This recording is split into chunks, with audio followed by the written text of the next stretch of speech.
So in today's video, I'm going to be making a rogue kingdom for my LEGO Castle world. I will be showcasing both a castle tower mock, as well as two custom factions being the Green Dragon Knight and a bandit clan.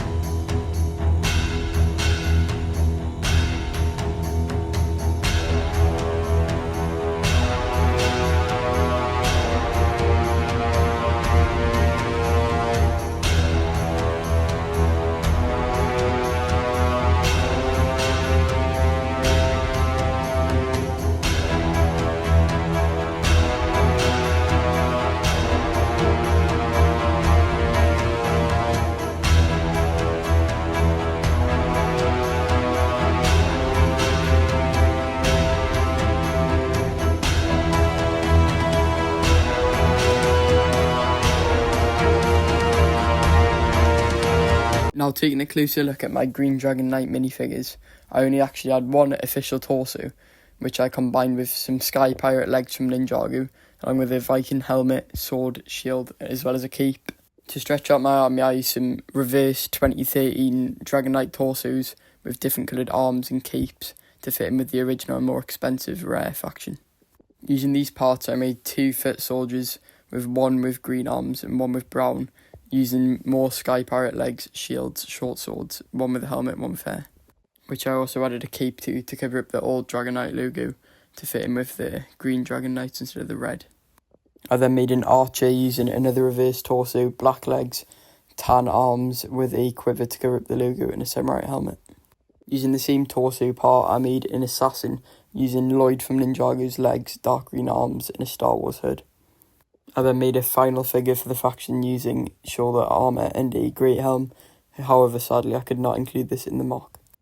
And then as a part of the bandit faction, I used some old Chima parts to work as orcs for the faction. For the bandits, I mainly used pre-built Condry figures from Ninjago with some slight variation in the faces and accessories.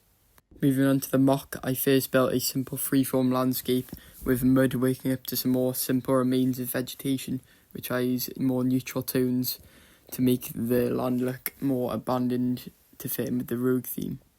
On this terrain, I included a small section of food and supplies for the Dragon Knights camp.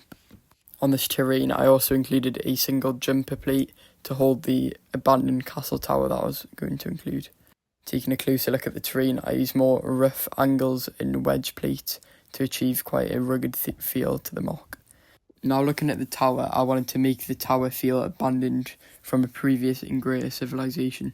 To do this, I used greater texturing at the base of the mock, using tones of dark tan and medium nougat, as well as including small decayed croppings in the tower, using slopes and inverted slopes. I also used a range of smaller plates as well as bigger masonry bricks to add even more detail to the build. Now taking a look at the back, you can see I used similar techniques, however not as detailed as this would not be viewed as much. Moving on to the top of the tower, I used inverted slopes to break up the flat wall building, merlins on top of the battlements, similar to the Lion Knight's castle set. I also included a small barrel of weapons. Just to show you, this is how our minifigure sizes to the battlements, which I think suits pretty well for what would have been historically accurate at the time. Adding the tower to the terrain, I think it looks great using a range of textures and details to the scene, while also providing much room to pose minifigures and set up a scene or a battle. And this is how the back looks, much the same as the front.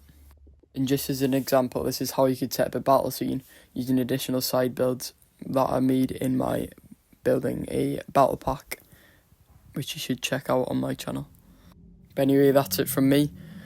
I hope you enjoyed the video, and let me know in the comments section down below, and it'd be greatly appreciated if you could leave a like on the video or subscribe to the channel to not miss out on any LEGO Castle content and help the channel grow to reach a wider audience.